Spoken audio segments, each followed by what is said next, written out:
तो दोस्तों आज हो गया 10 जून 2021। बिहार समेत देश दुनिया की बड़ी और ताज़ा समाचार लेके आए सिर्फ आपके लिए। चलिए फटाफट खबर शुरू करते हैं। उससे पहले चैनल को अब तक सब्सक्राइब ना किया हो तो फटाफट चैनल को सब्सक्राइब कर दे, लाइक कर दे, शेयर कर दे ताकि इसी तरह की खबर आप हर रोज़ देख सके। चलिए शुरू करते हैं आज की पहली बड़ी खबर। बाबा रामदेव को झटका। भूटान के बाद अब नेपाल ने भी रोका पतंजलि की कोरोनिल किट का वितरण। जी आपको बता दें कि भूटान के बाद अब नेपाल ने भी पतंजलि को झटका दिया है। नेपाल के department of Ayurveda and alternative medicine ने कोरोनिल किट के वितरण पर रोक लगा दी है। ये किट योग गुरु बाबा रामदेव ने नेपाल को तोहफे में दिया था। नेपाल की तरफ से कहा गया है कि पतंजलि ने जिस कोरोनिल किट को कोविड-19 से लड़ने में उपयोगी बताया है उसका वितरण नियमों के मुताबिक नहीं किया गया था। आपको बता दें कि नेपाल सरकार ने अपने आदेश में ये भी कहा है कि कोरोनिल किट में शामिल टेबलेट और नजर ऑयल कोविड-19 को हराने वाली अन्य दवाइयों के बराबर नहीं है। वहीं नेपाली अधिकारियों ने हाल ही में इंडियन मेडिकल एसोसिएशन द्वारा की गई उस बात का भी जिक्र किया है जिसमें एसोसिएशन ने रामदेव को चुनौती दी थी कि वो साबित करके दिखाएं कि उनका प्रोडक्ट कोरोना से लड़ने में सक्षम है। आज की दूसरी बड़ी खबर। यूपी में वोट से पहले जितिन प्रसाद के रूप में बीजेपी की कांग्रेस को चोट। जाने कैसे G23 ग्रुप से मिला पहला झटका। जी आपको बता दें कि उत्तर प्रदेश में विधानसभा चुनाव से पहले भारतीय जनता पार्टी ने कांग्रेस को तगड़ा झटका दिया है।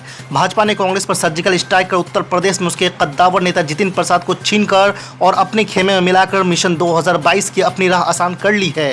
कांग्रेस के दिग्गज नेता जितिन प्रसाद भारतीय जनता पार्टी में शामिल हो गए हैं। उनके शामिल होने से भाजपा को न सिर्फ फायदा मिलेगा बल्कि यूपी की सियासत में भी इसका बड़ा असर देखने को मिलेगा, क्योंकि माना जाता है कि ब्राह्मण वोटरों में जितिन प्रसाद की अच्छी पकड़ है।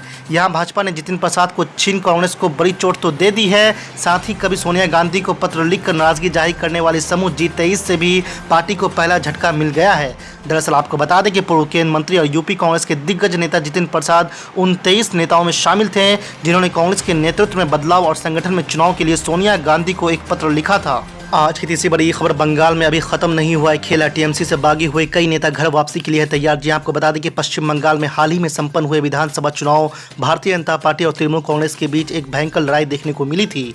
चुनाव के दौरान दोनों पक्षों की ओर से खेला होबे या फिर खेला होगा का नारा जमकर लगाया गया था। चुनाव से पहले बीजेपी के एक जबरदस्त गोल में टीएमसी के 30 से अधिक नेताओं ने पाला बदल दिया था और चुनाव से ठीक पहले राष्ट्रीय पार्टी बीजेपी में शामिल हो गए थे। अब आपको बता दें कि चुनाव परिणाम के कुछ दिन बीते ही हैं कि राज्य में एक बार फिर से राजनीतिक हलचलें तेज हो गई है। दरअसल टीएमसी से बागी हुए कई नेता अपनी घर वापसी के लिए लाइन में खड़े हैं। सूत्रों का कहना है कि कभी ममता बनर्जी के करीबी रहे बीजेपी के राष्ट्रीय उपाध्यक्ष मुकुल रॉय की टीएमसी में वापसी हो सकती है। दरअसल अभिषेक बनर्जी के अस्पताल जाने के बाद से चर्चा तेज हो गई है, जहां मुकुल रॉय की पत्नी का कोविड-19 इलाज चल रहा है। आपको बता दें कि कई अन्य लोगों ने भी टीएमसी में वापसी के लिए इच्छा जताई है। ऐसे लोगों की लिस्ट काफी लंबी है। आज की चौथी बड़ी खबर। पश्चिम बंगाल विधानसभा में विपक्ष के नेता और भाजपा विधायक शुभेंदु अधिकारी ने भाजपा के राष्ट्रीय अध्यक्ष जेपी नड्डा, केंद्रीय गृह मंत्री अमित शाह के बाद बुधवार को प्रधानमंत्री नरेंद्र मोदी से मुलाकात की है। शुभेंदु अधिकारी के पीएम मोदी के साथ ये मुलाकात ऐसे समय में हुई है जब बंगाल भाजपा राज्य में चुनाव के बाद हुई हिंसा को लेकर राष्ट्रपति रामनाथ कोविंद को याचिका दायर करने की योजना बना रही है।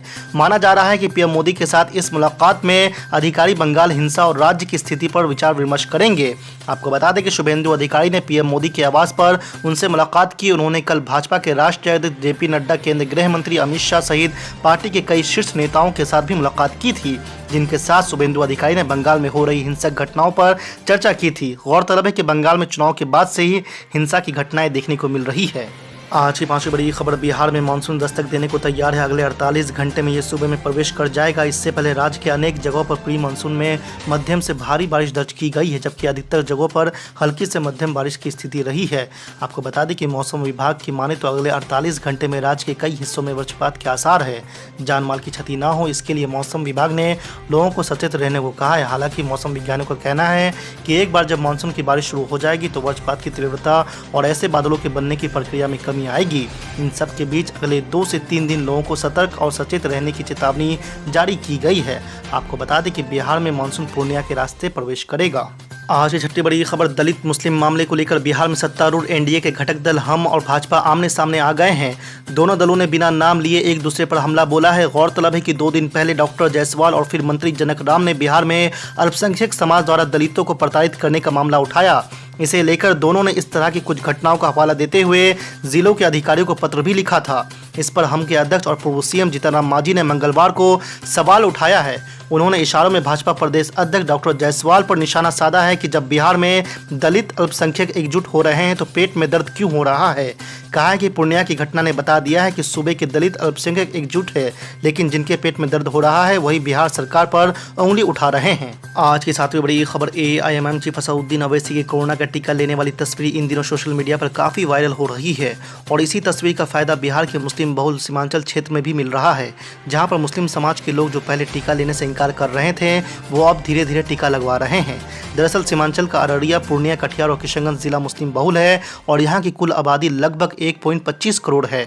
इस इलाके में असदुद्दीन ओवैसी की पार्टी के 5 विधायक हैं जो 2020 के विधानसभा चुनाव में जीते हैं। जानकारी के मुताबिक इन जिलों का स्थानीय प्रशासन लगातार ओवैसी के पार्टी के विधायकों से अपील कर रहे हैं कि वो मुस्लिम समाज के लोगों को टीका लेने के लिए प्रेरित करे और इसका फायदा भी पिछले कुछ दिनों से देखा जा रहा है। आपको बता दें कि इसी क्रम में मंगलवार को किशनगंज जिला अधिकारी आदित्य प्रकाश ने AIMM प्रदेश अध्यक्ष अख्तरुल ईमान समेत 4 विधायकों के साथ मुलाकात की और उनसे अपील की है कि वो अपने तरीके से मुस्लिम बहुल क्षेत्र में टीका को लेकर लोगों के मन में जो शंका और भ्रम है उसको दूर करें और उन्हें टीका लेने के लिए प्रेरित करें।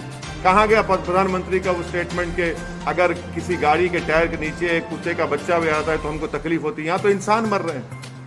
शमशान घाट में जगह नहीं है जलाने के लिए, लकड़ी नहीं है, क्रेमेटोरियम जो गैस के हैं वो खराब हो जा रहे हैं, कब्रिस्तान की जमीनें कम पड़ रही हैं। आखिर क्या हो रहा है हमारे मुल्क में? क्या ये गवर्नमेंट हरकत में आएगी नहीं आएगी? कब तक प्रधानमंत्री से वीडियो कॉन्फ्रेंस से लेकर पूछते रहेंगे? अरे भाई जमीन पे देखिए ना, आप जमीन पे नाकाम साबित हो रहे हैं, आपके कोई हरकत नहीं कर रहे हैं, आपकी सरकार दिख ही नहीं रही जमीन पर। आपकी सरकार सिर्फ वीडियो कॉन्फ्रेंस में दिख रही है मगर जमीन पर तो कोई सरकार नजर ही नहीं आ रही। इससे हर आदमी परेशान है। कोई दिन नहीं जाता कि लोगों की आहें, उनका रोना, उनकी तकलीफ, कहीं बेड नहीं मिल रहा है, इक्विपमेंट की जरूरत है। ये देखकर ऐसा लग रहा है कि सरकार बिल्कुल ही इनविजिबल हो चुकी है, कहीं पर नजर नहीं आ रही। दूसरी चीज उन्होंने कहा मुफ्त अनाज देंगे। मैं हैरत में हूं, यह मुफ्त अनाज कहां से आएगा? दिवाली तक अनाज देंगे क्या? RSS के मुख्यालय नागपुर में उगाया जाएगा या फिर भाजपा कार्यालय में उगाया जाएगा? जो ये नया सेंट्रल विस्टा प्रोजेक्ट जो बन रहा है, क्या वहां पर अनाज उगाया जाएगा? क्या योगी जी के कार्यालय में उगाया जाएगा? मोदी जी के आवास में उगाया जाएगा? अमित शाह जी के आवास पर ये अन्न उगाया जाएगा? ये कहां से आएगा? क्या ये अंबानी जी की फैक्ट्री में बनाया जाएगा अनाज? क्या अडानी जी के एयरपोर्ट में उगाया जाएगा ये अनाज? मैं हैरत में था, ये कहां से आएगा अनाज? ये फ्री अनाज देने की बात कर रहे हैं। मुझे बाद में याद आया कि ये अनाज तो वही उगाएगा जिस पर अभी कुछ दिन पहले गोलियां चलाई थी आपने। जो किसान 6 महीने से अपने अधिकारों के लिए, MSP की गारंटी के लिए